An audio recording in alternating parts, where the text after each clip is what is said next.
राधे राधे। आप सभी सुनेंगे कृष्णा भगवान की कहानी। दर्जी और माली को कृष्णा भगवान ने दिया वरदान। भगवान श्री कृष्णा और बलिराम जब मथुरा पहुँचे तो उन्हें देखकर मथुरा वासियों ने हृदय खोलकर उनका स्वागत किया। जहाँ जहाँ पर उन्हें फूलों के हार पहनाया गया, मथुरा वासियों ने उनकी आरती उतारी और अपने भाग्य की सराहना करने लगा, क्योंकि उनको मालूम हो गया था कि कंस के अत्याचार का अब अंत होने वाला है। भगवान श्री कृष्ण का अवतार असुरों के संहार के लिए ही हुआ है। रास्ते में भगवान श्री कृष्ण से कंस का धोबी मिल गया। वो राजमहल के कपड़े धोकर पहुंचाने जा रहा था। भगवान श्री कृष्ण ने उसे धोए हुए कपड़े मांगे। उन्होंने कहा, भाई तू हमें धोले हुए सुंदर कपड़ा दे दो, हम उन्हें पहनकर राजमहल जाना चाहते हैं, इससे तुम्हारा भी कल्याण होगा। परंतु वो धोबी महामूर्ख और हंकारी था। उसने कहा, अच्छा, अब जंगलों और पहाड़ों में गाय चराने वाला ग्वाला राजसी वस्तु पहनेंगे। अरे मूर्ख, तुम लोग यहाँ से जल्दी भाग जाओ। यदि कुछ दिन और जीने की इच्छा है तो राजा का धन लूटने की चेष्टा मत करो। भगवान श्री कृष्ण ने कृपित होकर उसे एक तमाचा जमा दिया और उसका सिर धड़ से अलग होकर धरती पर जा गिरा। यह देखकर उस धोबी के अधीन काम करने वाले सब सेवक कपड़ों को गट्ठर वही छोड़कर इधर उधर भाग गया। भगवान श्री कृष्ण और बलराम ने उनमें से सुंदर सुंदर वस्तु ले लिया और बचे हुए वस्तु अपने साथियों ग्वाल बालों में बांट दिया। भगवान श्री कृष्ण और बलराम जब कुछ और आगे बढ़े तब उन्हें एक दर्जी मिला। भगवान का अनुपम सुंदर देखकर उसे बड़ी प्रसन्नता हुई। उसने उनके वस्तुओं को काट छाँट कर पहनने योग्य बना दिया। सुंदर राजसी वस्तुओं में भगवान का सौंदर्य और भी निखर गया। भगवान श्री कृष्ण दर्जी पर बहुत प्रसन्न हुआ। उन्होंने दर्जी को बेफूल धन संपत्ति के आशीर्वाद के साथ मरने पर मोक्ष का वरदान दिया। इसके बाद भगवान श्री कृष्ण सुदामा माली के घर गया। दोनों भाइयों को देखते ही सुदामा उठ खड़ा हुआ और पृथ्वी पर सिर टेक कर उन्हें प्रणाम किया। उनको आसन पर बैठा कर उनके पाँव पखारे। उसके बाद उसने ग्वाल बालों सहित भगवान श्री कृष्ण को अच्छी तरह फूल मालाओं से सजा दिया। उसने हाथ जोड़कर भगवान श्री कृष्ण की प्रार्थना करते हुए कहा, प्रभु आप दोनों के शुभ गमन से मेरा जन्म सफल हो गया, मेरा कुल पवित्र हो गया। आप दोनों स्मरण जगत के परम कारण है। आप समस्त प्राणियों और पदार्थों में समान रूप से स्थित है। मैं आपके चरणों में बारंबार प्रणाम करता हूँ। भगवान श्री कृष्ण ने सुदामा माली की श्रद्धा और भक्ति से प्रसन्न होकर उसे उनके वर दिया। उन्होंने कहा, सुदामा, मेरे चरणों में तुम्हारी अविचल भक्ति होगी। इस प्रकार भगवान श्री कृष्ण सुदामा को दृष्टि कर बलराम जी के साथ वहाँ से विदा हुआ। अब सुने, अक्रूर जी को जल में भगवान को दिव्य दर्शन मिला। भगवान श्री कृष्ण और बलराम अक्रूर जी के साथ त्रिवर्गमी रथ पर सवार होकर मथुरा जाने के लिए यमुना जी के किनारे पहुँचे। वहाँ पर उन लोगों ने हाथ मुंह धोकर यमुना जी के अमृत समान मीठा जल पिया। इसके बाद बलराम जी के साथ भगवान श्री कृष्ण वृक्ष के पास खड़े रथ पर सवार हो गया। अक्रूर जी ने दोनों भाइयों को रथ पर बैठाकर उनसे यमुना जी में स्नान करने की आज्ञा ली। वो यमुना जी में विधि पूर्वक स्नान करने लगे। जिस समय उन्होंने डुबकी लगाई, उसी समय उन्होंने जल के भीतर देखा कि श्री कृष्ण और बलराम दोनों भाई एक साथ बैठा हुआ है। फिर वो जल में कैसे आ गया जब वो यहाँ है? फिर रथ पर नहीं होंगे, ऐसा सोच कर उन्होंने सिर निकाल कर बाहर देखा और रथ पर भी पूर्वत बैठे हुए थे। उन्होंने यह सोच कर कि मैंने उन्हें जल में देखा था, शायद वो मेरा भ्रम होगा। फिर डुबकी लगाई। फिर उन्होंने वहाँ भी देखा कि साक्षात भगवान श्री कृष्ण और शेषनाग विराजमान है। सीधे चरण गंधर्व और देवता सिर झुकाकर उनकी स्तुति कर रहे हैं। शेष जी के हजारों सिर है और उनके प्रत्येक फन पर सोने का मटुक है। अक्रूर जी ने देखा कि शेष जी की गोद में स्वयं में मेघ के समान श्री कृष्ण विराजमान है। वो रेशमी पीताम्बर पहने हुए है। बड़ी ही शांत चतुर्भुजी मूर्ति है। रक्त कमल दल के समान रेतनार नेत्रों प्रसन्नता से खिला हुआ मनोहर मुख, मधुर हंसी और सुंदर चितवन सभी चित्त को बरबस चुराए लेते हैं। उनकी अत्यंत सुंदर और नासिका सुघर है। कोमलों और लाल लाल अधरों की शोभा तो निराली ही है। उनके लाल लाल नखों से ज्योतिमय किरणों निकल रही है। सिर पर बहुमूल्य मणियों से जारा हुआ सुंदर मटुक है और चारों हाथों में शंख चक्र गदा और परदुम है। ब्रह्मा महेश इंद्रादि देवता उनकी स्तुति कर रहे हैं। माया आदि शक्तियाँ मूर्तिमान होकर उनकी सेवा कर रही है। भगवान श्री कृष्ण की यह सुंदर लीला देखकर अक्रूर जी हृदय परमानंद से लबलबा भर गया। उन्हें दुर्लभ भक्ति प्राप्ति हो गई। उनका सारा शरीर हर्ष से पुलकित हो गया और नेत्रों में आंसू भर गया। उन्हें अपने शरीर की सुध ही भूल गई।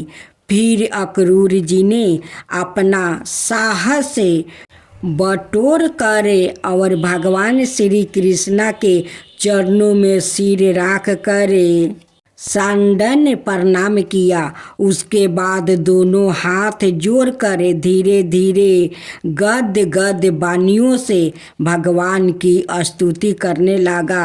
अक्रूर जी बोले, प्रभु आप प्रकृति आदि समस्त कारणों के परम कारण है। आप ही अविनाशी पुरुषोत्तम नारायण है। आप से ही ब्रह्मा शिव आदि देवताओं का प्रादुर्भाव हुआ है। मैं आपके चरणों में नमस्कार करता हूँ। अब सुने वासुदेव और कंस की कहानी। एक राजा था, उनका नाम उग्र सेना था। इनका लड़के का नाम कंस था और भतीजी का नाम देवकी था। देवकी देव का लड़की थी। कंस अपनी चचेरी बहन को बहुत प्यार करता था। देवकी का विवाह वासुदेव जी के साथ हुआ था। जब देवकी वासुदेव जी के साथ जा रही थी, तब कंस भी उन्हें पहुंचाने के लिए गया। वो खुद रथ चला रहा था, बड़ा प्रसन्न था।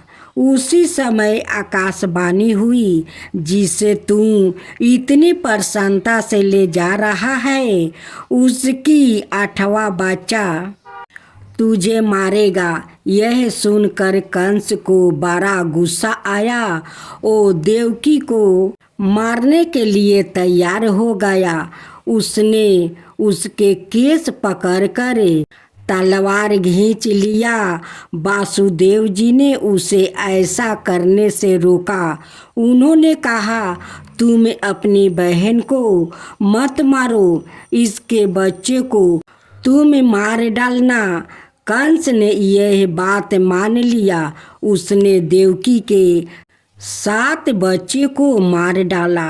जब 8वां बच्चा पैदा होने वाला था, तब उसने दोनों को जेल में बंद कर दिया।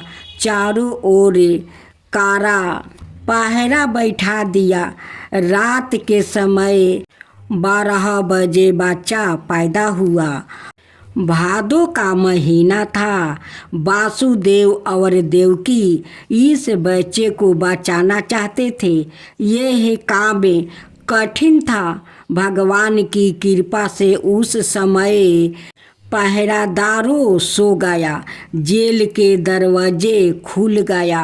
वासुदेव जी इस बच्चे को गोकुल में ले गया। वहाँ उनके मित्र नंद बाबा रहते थे। नंद बाबा के घर ही कृष्णा का पालन पोषण हुआ। नंद बाबा का घर पर बच्चे को छोड़कर वासुदेव जी मथुरा में लौट आया। वो अपने साथ नंद बाबा की एक लड़की को ले आया। उसका जन्म भी उसी समय हुआ था। कंस ने इस लड़की को मारने को कोशिश किया, लेकिन लड़की तो वो महामाँ थी। अरे मूर्ख कंस, तू मुझे मारना चाहता है? तुझे मारने वाला तो जन्म ले चुका है। अब तू बच नहीं पाएगा।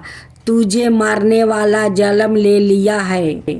नंद बाबा के घर श्री कृष्णा पलने लगा। वो बड़े सुंदर थे, बड़े अच्छे अच्छे काम करते थे।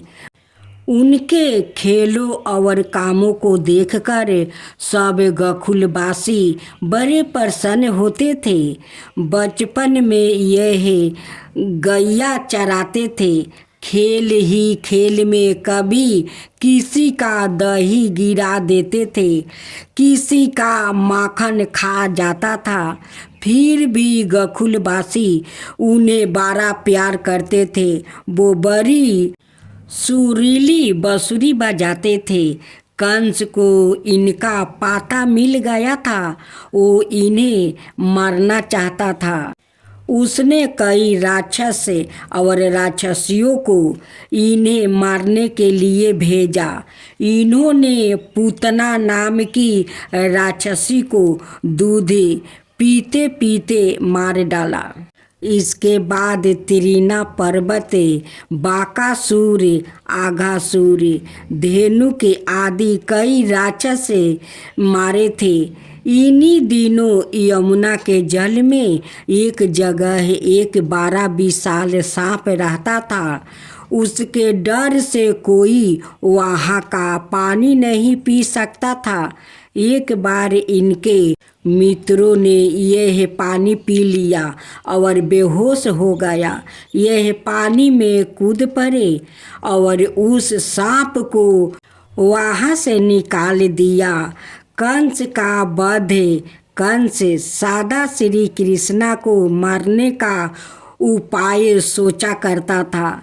जब यह बड़े हुए तब उसने इन्हें मथुरा में बुलाया। इनके भाई बलराम जी भी साथ गए। वहाँ एक बहुत बड़ा पंच बनाया गया। यहाँ इनकी 2 राक्षसों के साथ कुश्ती हुई। इन्होंने उन्हें हरा दिया। बाद में कंस इन्हें मारने के लिए आया। यह जल्दी से पंच पर चढ़ गया और कंस को नीचे गिरा दिया। नीचे गिरते ही वो मर गया। कंस को मारकर श्री कृष्णा ने अपने माता पिता को कैद से छुड़ाया। अपने नाना उग्रसेन को गद्दी पर बैठाया। यह बात कंस की रानी के पिता जरासंध को बुरी लगी।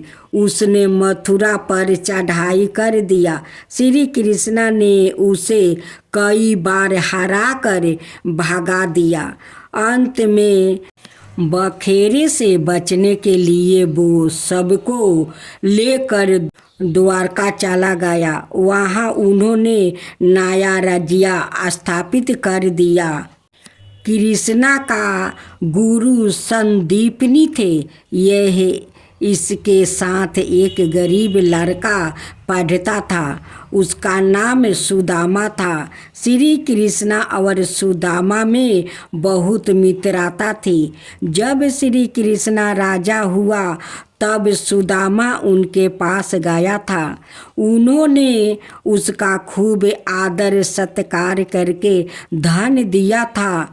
जब गौरव और पांडवों में जमीन के लिए लड़ाई हुआ तब श्री कृष्णा ने पांडवों की बड़ी सहायता की।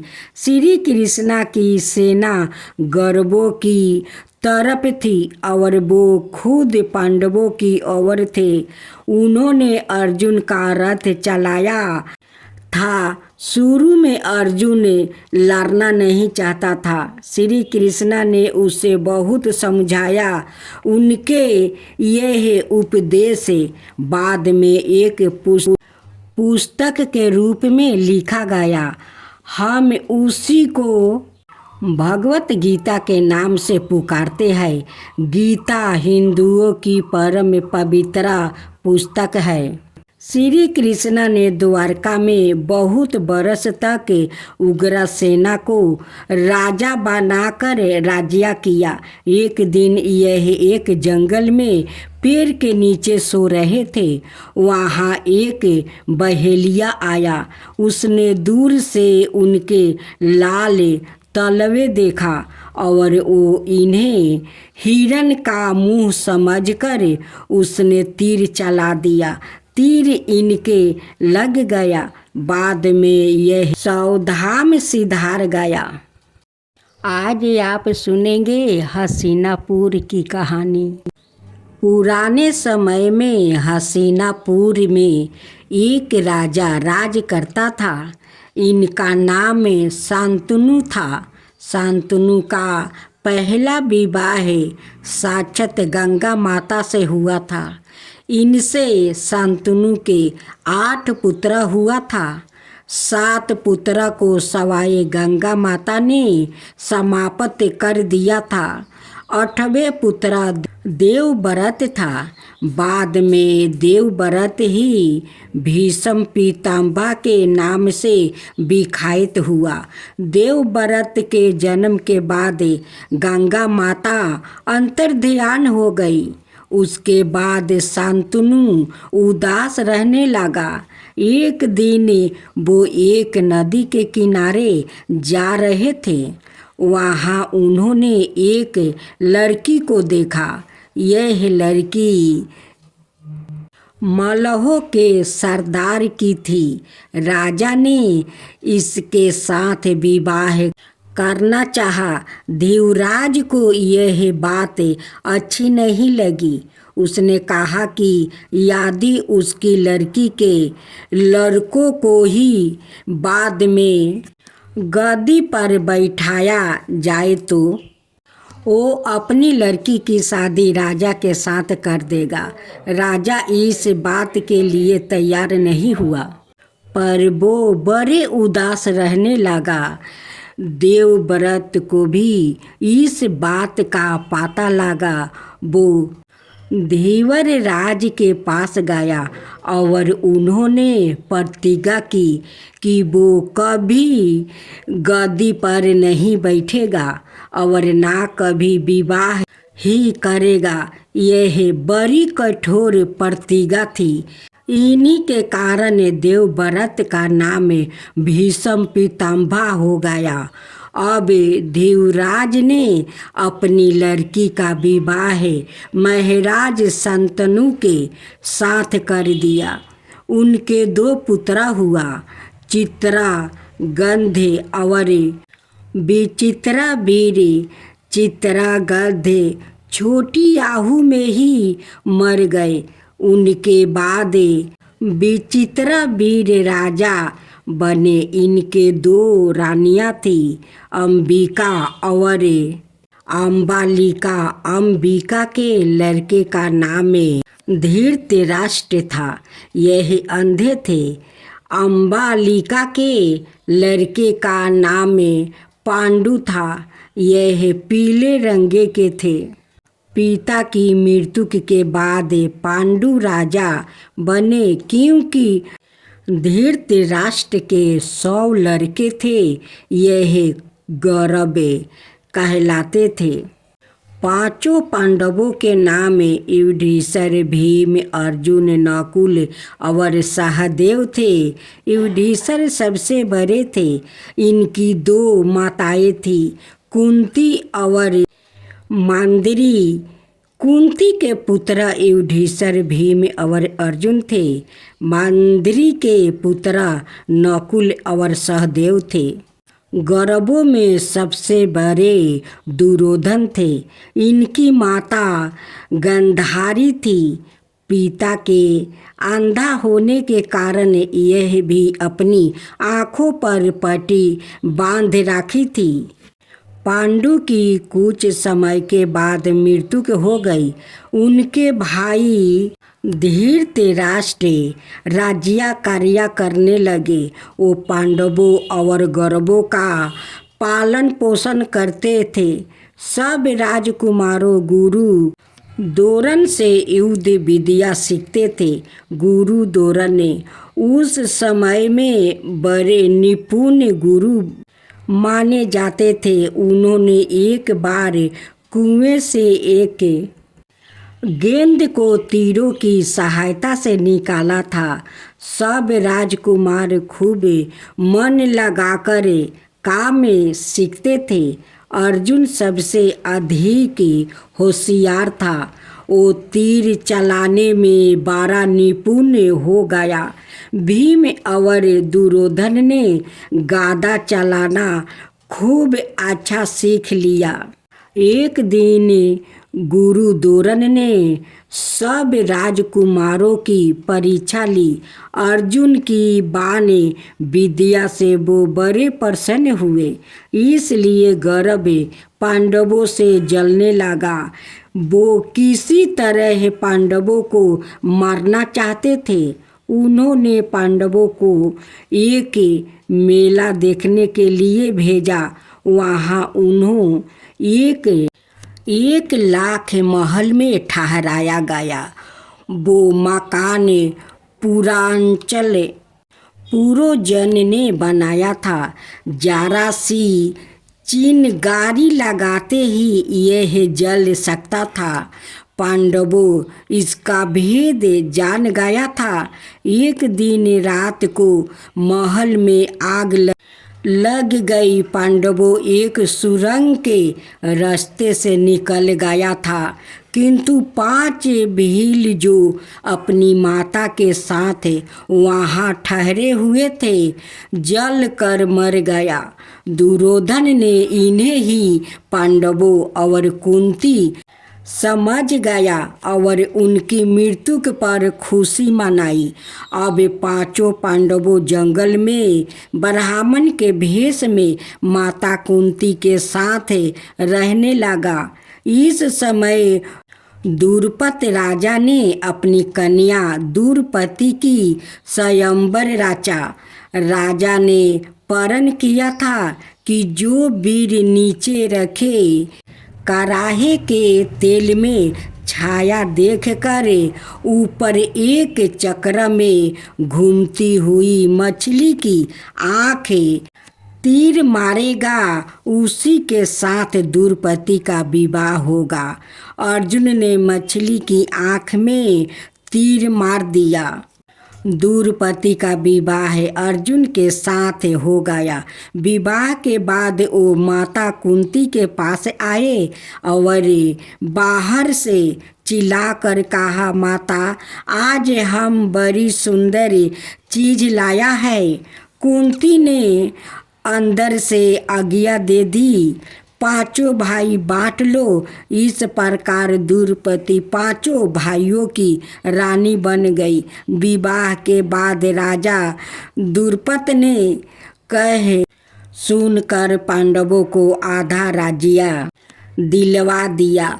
इन्होंने राज्य को खूब बढ़ाया और राजसूया जग किया।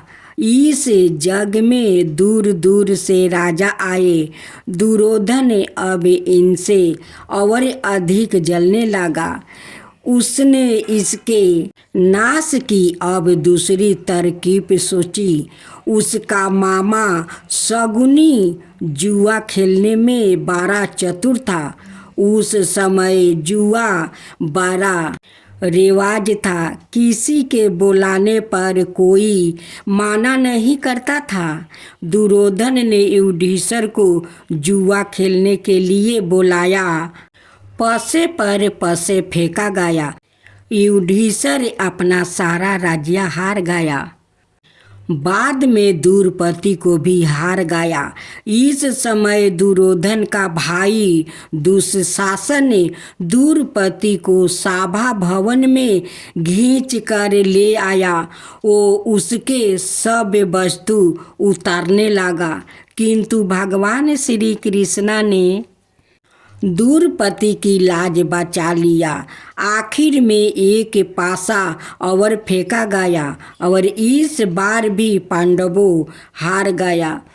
उन्हें 12 बरस वनवास और 1 बरस अज्ञातवास में रहने की प्रतिज्ञा का पालन करना पड़ा। 12 बरस के बाद पांडवों 1 बरस तक विराट नगर के राजा के पास रूप बदल कर रहे। युधिष्ठिर कंग के नाम का ब्राह्मण बन गया। वो राजा के साथ चौपार खेलते थे। भीम रसोई बन कर रहने लगा। अर्जुन वीर तारला नाम से राजकुमारी उत्तरा को नाच और गाना सिखाने लगे। इसी प्रकार नकुल और सहदेव भी काम करने लगा। द्रौपदी शौरनिधि नाम से विराट राज की पत्नी की दासी बन गई। एक बार कीचक नाम के आदमी ने द्रौपदी के साथ बुरा व्यवहार करना चाहा। भीम को यह बात मालूम हो गई कि उन्होंने रातों रात उसे मार डाला। इस प्रकार अज्ञातवास का 1 बरस भी समाप्त हो गया। अब पांडवों ने अपना राज्य मांगा। दुर्योधन ने सुई के नोक के बराबर भी भूमि देने को तैयार नहीं हुआ। अंत में महाभारत का भयंकर युद्ध हुआ। पांडवों की सेना के सेनापति धृष्टद्युम्न थे और कौरवों के सेनापति भीष्म पितामह थे। पांडवों का साथ श्री कृष्ण और कौरवों का साथ उनकी सेना दे रही थी। पांडवों शुरू में लड़ना नहीं चाहते थे। बाद में भगवान कृष्ण ने अर्जुन को गीता का उपदेश दिया, तब युद्ध शुरू हुआ। कृष्णा जी ने अर्जुन का रथ चलाया था। कई दिनों तक युद्ध चलता रहा। बड़ा भयंकर युद्ध हुआ। अंत में कौरव हार गया।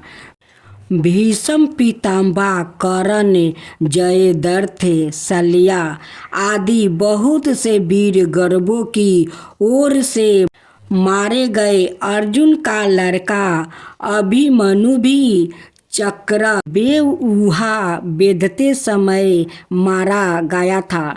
बाद में भीम ने दुर्योधन को अपनी गदा से मार डाला और युद्ध बंद हो गया। युद्ध के बाद भीम और सब पांडवों धृतराष्ट्र में मिलने गया। धृतराष्ट्र दुख से व्याकुल हो रहे थे। वो बदला लेना चाहते थे। श्री कृष्ण उनके इरादे को समझते थे। उन्होंने भीम के स्थान में धृतराष्ट्र से मिलने के लिए लोहे की मूर्ति खरीद कर दी। धृतराष्ट्र ने इस मूर्ति को चूर चूर कर दिया और भीम बच गया। अब पांडवों हस्तिनापुर में राज्य करने लगा। इन्होंने अश्वमेध यज्ञ किया। 120 साल की उम्र में श्री कृष्ण ने इस लोक का त्याग कर दिया।